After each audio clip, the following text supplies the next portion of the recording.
Now, tell them what CJ, our professional hunter, PH, had to say about people who went up to shoot lions and how it was. I don't think. Can we talk about that? Yeah, it's going to be hard to filter CJ in real time. I'm going to do my best. Yeah. I think I learned curse words from CJ. Oh my goodness, that man. Yeah. But it was funny. What was funny is the thing that we kept saying, because earlier you just said, when people are making sexual jokes or whatever, our only defense against this Namibian awesome fella was we would go, okay. Yeah. Calm down, All CJ. right. And then he would lean into it a little bit and then back off. He's a great guy. He was terrific. Heart of gold. Yeah, he was great. So he does everything. He's a sniper for the Namibian military, does all this amazing, super cool stuff. And he also guides lion hunts, right? And once again, that might get the hair on some people's necks up, right? But to hunt a lion in Namibia, you're hunting an individual lion. You don't just drive out and shoot whatever lion you see, right? It has to be that lion that was a problem, livestock predation, whatever. So if you wanted to chalk up whatever it is, 50 grand to go lion hunting right now, you'd call them up and you'd have to wait around for a long time until there became a problem lion. Then they'd call you and say, hey, you got, I don't know, a week to arrive in Windhoek and we're going to go on a lion hunt. Wow. And the way he described it is, we're shooting 300 Win Mag, freaking Pringle can suppressors. It's great. You can hear it hit the animal, and you can tell by the sound if it's a good shot or not. But it takes, especially if you're not used to bolt action rifles, right? It takes a minute. So they would go and pull up on a lion. He would stand in front of the guy with his semi-auto shotgun full of slugs, and the guy would line up to shoot the lion. And he said, if you didn't get the lion right away, it immediately, right, is coming at you. It is coming at you right away. And my favorite story, right, was he gets in front of the guy. He's like, all right, you ready? I was like, yeah. Well, in front of you, behind the guy. CJ's behind the guy, backing him up. Yes, yeah. CJ's got his hand on his shoulder. Yeah. The guy's up there with his 300 Win Mag, and he goes, all right, shoot. And so he shoots. He misses. CJ realizes he's not shooting again. The lion's coming at them. There's only about 80 yards to start, right? So it covers 40 yards like that. And CJ looks and the guy's gone. The guy's running in the opposite direction. And CJ with the shotgun with slugs just kills the lion. He said the guy came back. He had evacuated his bowels all over himself. Not great. Yeah, but that's the thing that I want to make fun of, but no, that's probably what I would do.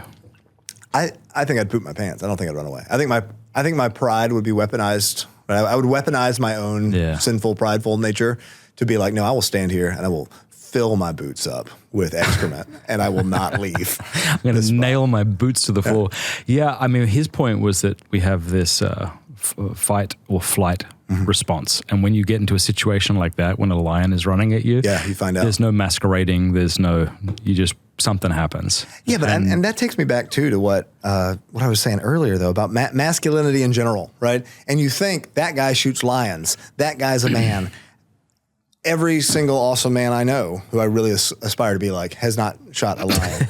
The vast majority of them don't hunt, right? My whole thing is not be a man. If you want to be a man, you have to. This is not some like, I don't know, 5-day alpha male, whatever. Right. That's not what it is at all. You talk about genuine male tenderness. You talk about guys who can actually have like good intimacy between men. Mm-hmm. The best place to do it is around the campfire in the middle of the Kalahari Desert, surrounded by wild animals that want to eat you. It speaks to that's right? good. I'm really glad you emphasized that. That's a great point. Well, I get accused of that all the time because I wear a lot of flannel. I carry a gun with me. I drive a pickup truck. I like to hunt. I butchered a whole bunch of chickens yesterday before we came up here. I do lots of farming. Tell me how you hurt your knee again. I wiped out trying to tackle a pregnant goat. So my goats, I've got Nigerian dwarfs and they're out on like 3 acres. It's giant. They got plenty of space. It's cold now. We're in the North Georgia mountains. It gets below freezing at night. Got this big, fat, pregnant nanny goat who's about to pop any day now. And I've got a stall in the barn. There's nice hay in there. I've got a bowl that you plug in and it keeps the water nice and warm. It doesn't freeze. Her own food. And it's like pouring down rain. And I'm worried she's going to have the baby at night and die. And so me and my son, who's a champion, and my daughter, who's at your house right now, we go out there to wrestle this thing. And I wiped out so hard. I got a hold of a hoof. She like shoves off my face and I fall on the ground and it's killing. I feel like I'm feeling my age for the first time in my life in a big way. The knee makes my back, makes my neck, makes my shoulders hurt. Yeah. It's awful. But anyway, so I get accused of that all the time, right? Some rah-rah machismo, manosphere BS, which is, I could not be further from the truth, right? But I think the reason why I like doing these things is when I was a little kid and had no idea what a man was like, I just tried to emulate things that look masculine, right? Clint Eastwood is manly. William Wallace is manly. I'm going to take this amalgamation of all these different caricatures of masculinity, put them together, and then that's me. And then I got older. I started to become, I think, a little more spiritually mature, and I removed all the lies, right? The womanizing or the heavy drinking or the whatever. And what was left is it turned out I really did like a lot of these manly things. Yeah. But it doesn't make you manly. So I don't want it to seem like I'm saying, yeah, I'm selling you a ticket. Do you want to be a man? Come with me to Africa. No. The whole idea is go on a retreat. Go on a retreat with good men.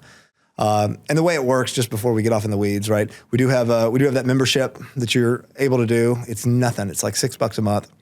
You get a little merch package, all of that fun stuff. And you get first dibs on all the hunts. Will they be able to talk to you if they are part 100%. of this thing? Yeah. We'll have, I'm working on right now building up the whole chat capabilities and all of that. It's going great. Yeah, if you pull up the website, it's not quite done yet, but you're still welcome to go play around on it.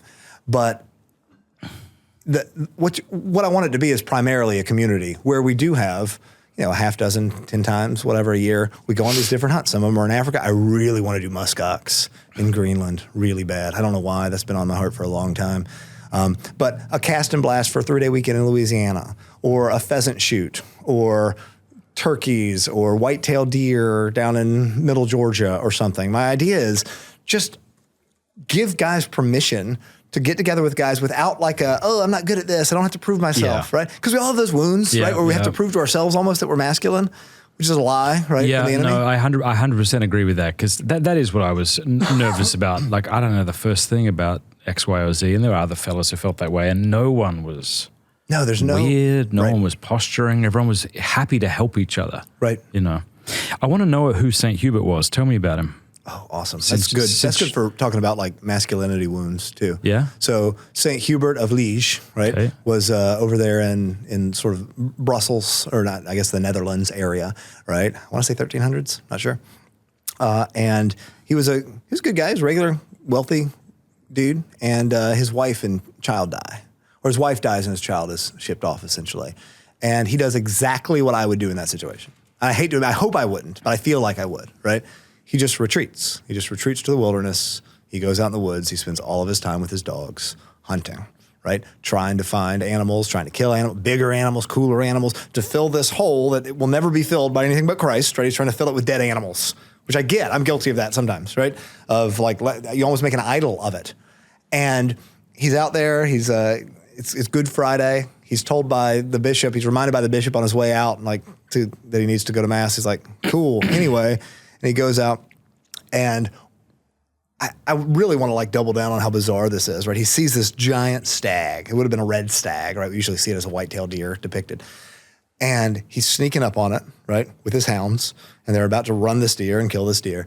And all of a sudden the deer turns and looks at him, and it has a crucifix between his antlers. It's the Jägermeister. This is Jägermeister Master Hunter, right? That's where the image comes from. And he tells him to repent and he needs to go back to church, right? And he does, and he turns his life around, and he becomes a good man. And that's why I keep tripling down on it's not about a hunt. The hunt's really great. You're going to have so much fun. You're going to have a great time hunting, fishing, shooting ducks, whatever we're doing, right? But it's really about finding Jesus through community with these other men, and something that you actually want to do. There's not that many guys out there, and I mean, people can throw shade at me if they want to, but there's not that many guys out there, I don't think, who get super duper pumped about going to some retreat, especially when they're married, especially when they have kids. They go because they recognize it's good for them. And it is. That's great. Go on retreats. But there's a whole lot of guys out there who really want to go flex their masculinity in a real way. There's a reason why there's a big fat liability release form you have to fill out before you come on this. It's dangerous, and that's good. It's dangerous and it's scary, and you might die. You probably won't. But I don't know, that it speaks to me, and I feel like it speaks to a lot of other guys too. It does. I'm so glad you're doing it. We're going to take some questions, and at any point, if you want to go off on a tangent or something, you can. I want to throw one last thing about the Fraternity of St. Hubert.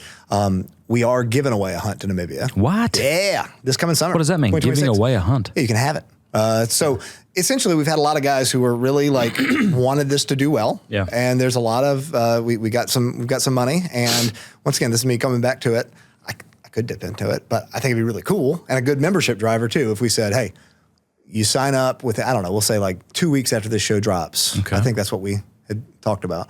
But within 2 weeks, you sign up, you do like the year-long membership. Once again, $6 a month, super easy. Okay. And we'll give it away, I think like Christmas, maybe Epiphany. Maybe we'll do Epiphany giveaway. Great. I'll call you on the phone and say, come on. And then you just got to get a plane ride to Namibia, and everything else is handled as 100% free. That's fantastic. So, thank you very much for watching that Pints with Aquinas clip. If you like it, do me a favor, click like and subscribe, and please offer a Hail Mary for the work of Pints with Aquinas and all the people we're trying to reach. God bless you.